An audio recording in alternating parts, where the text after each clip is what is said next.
Sisiga tayo guys.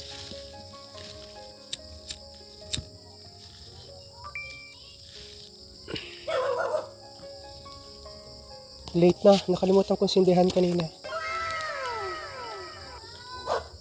Dito yan sa ating, malapit sa kulungan ng ating kambing. Tingnan nyo, narinig lang boses ko niyan.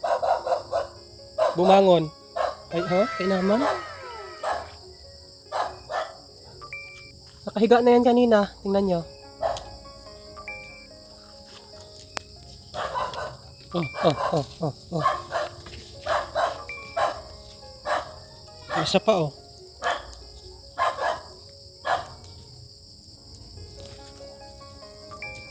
Busog ron hay.